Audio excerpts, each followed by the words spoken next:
In some ways significantly, and in some ways not so significantly. The fundamentals of direct lending remain the same. We're looking for good businesses generating stable free cash flow that are raising non-bank capital to finance a range of transactional events, changes of control, acquisitions, growth capital investments, et cetera. So the existence and the catalyst for direct lending financing remains the same. What's changed certainly is the depth of availability of capital. Certain non-bank lenders are more prone to be lending in this market than others. As a borrower or an issuer or a private equity sponsor, evaluating the source of funding of your lending counterparties is very important. Are they stable and consistent in this market, or are they not?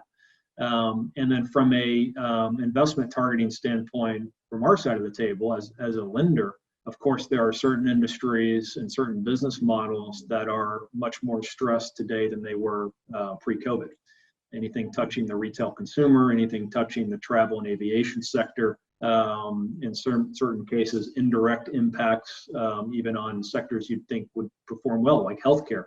Those are all questions that have to be considered. And so when we think about the market, we and many lenders have recalibrated our demand for making new loans into those industries that, not surprisingly, are showing more resiliency post-COVID and have a business model that has generally done a better job of holding up.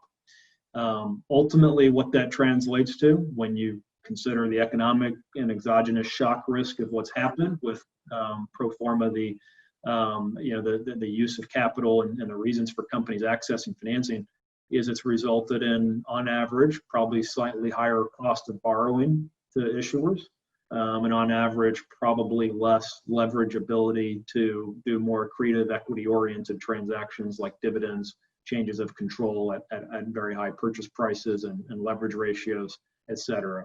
But fundamentally, direct lending capital remains, and there are many companies that need to access that type of financing in this market, and that financing is available for companies that have a demonstrated business model and ability to perform through this cycle event.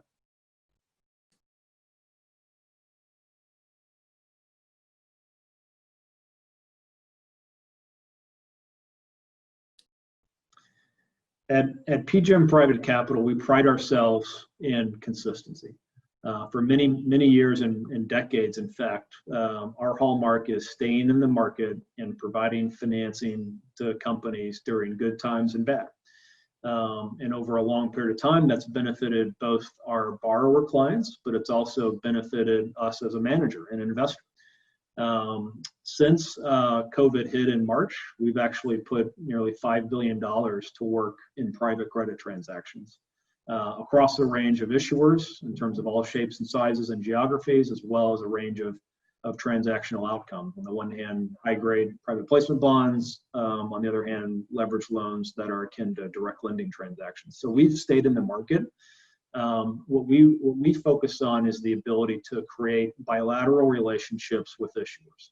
We have a 14 regional office network around the world, covering the US, Europe, Australia, New Zealand, as well as the Latin American markets.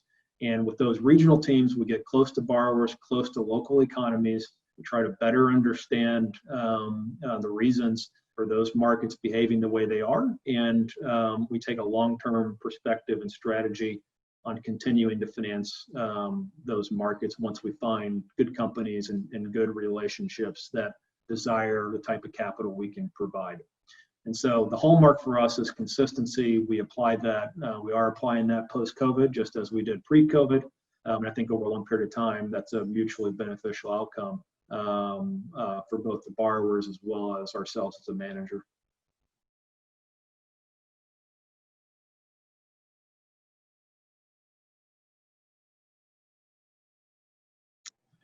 We see a significant amount of opportunity in the current market. What's different is the composition of that opportunity. It has changed. Pre-COVID, the opportunity was principally driven by leveraged buyout financing and broader M&A activity.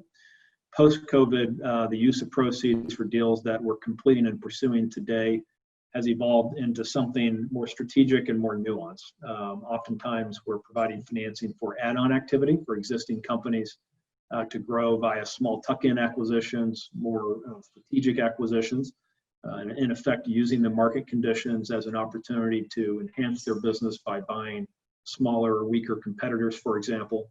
We're also seeing this as an opportunity to extend term and liquidity in the balance sheet, and replacing shorter term lenders that perhaps are not in a position to continue to provide financing at the moment, or in a position of evaluating risk in a different way than the company's business model would support, by replacing those lenders with more longer term oriented lenders with deep pockets and a fresh perspective on providing capital. And even if that comes at a slightly higher cost, the value and the premium for liquidity and stability in your capital structure is obviously at a very high level. And then finally, you're seeing balance sheet optimization and shareholder recapitalization buyback transactions, and not so much large dividend-oriented deals like we saw pre-COVID, but more so small minority shareholders redeeming shares being bought out by companies, in part because valuations now, all things equal, may be a little more attractive for the company making the redemption, and there may be other reasons to redeem those shareholders without pursuing a full sell, which for the most part, larger companies anyway, are not pursuing to the same velocity as they did pre-COVID.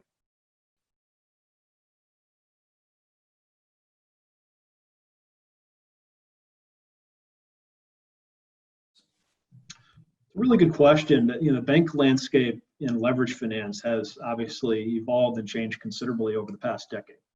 If you go back to the global financial crisis, obviously Dodd-Frank and other financial restrictions and measures from a regulatory perspective put significant pressure on the banks.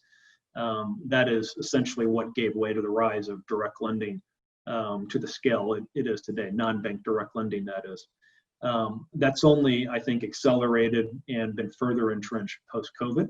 Not so much because the regulatory pressures have changed, those are still largely the same as they were pre-COVID, but more so because the banks, from a risk perspective and a stress testing perspective, they've been looking for ways to de-risk their balance sheets and improve equity coverage from a stress testing perspective. And one way to do that, of course, is to reduce exposure to leverage loans as an asset class. And then secondarily, also the banks have been preoccupied.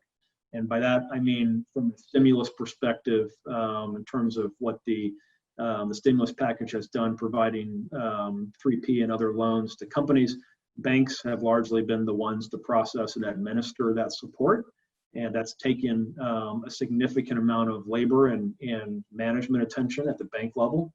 And that sort of short-term lending activity has crowded out to some extent the ability to focus on longer-term, medium-term direct lending style transactions. And so the banks are playing a very healthy role in providing liquidity to the economy today, including small business. But I think on balance, that's just continued to shift from leveraged medium-term transactional activity to more short-term liquidity and regular funding activity, which is, of course, again, continued to create space for direct lenders like us to provide capital to companies.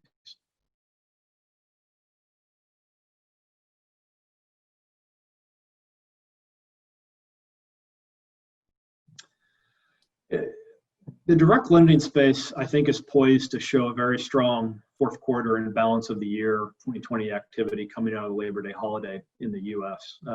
Obviously, when the real impact of COVID hit in terms of the capital markets by middle of March of this year, the ensuing 3 to 4 months largely were frozen from a transactional activity perspective. Part of that was pragmatic. Lenders and investors were assessing their portfolio. And obviously not in a position to meet with companies, complete due diligence, do other things that are necessary for new investment. And part of it was investor flow driven. Institutional investors at a macro level were generally also in the same position of reassessing portfolio and allocations and not creating a lot of demand for the foundational capital that supplies this asset class. Having said that, we've noticed a substantial uptick in transaction activity and the precursor for transaction activity over the summer months. That's continued through the Labor Day weekend here in the U.S. And at this point in time, our pipeline is as large this year as it's been in probably a year. And so we see the potential for good activity, the balance of the year. The risks to that, of course, are meaningful degradation or second wave in terms of the virus impact on the economy. Further risks would include disagreement over further stimulus spending and other political headwinds that might arise. But fundamentally, I think you've got a bit of a logjam and pent-up demand in this sort of financing. And whether it starts to translate into significantly higher activity in the fourth quarter of this year or in 2021, I think the timing's a little bit uncertain, but my guess is that we'll see a significant uptick in direct lending activity over the next 4 quarters compared to the last 2 quarters.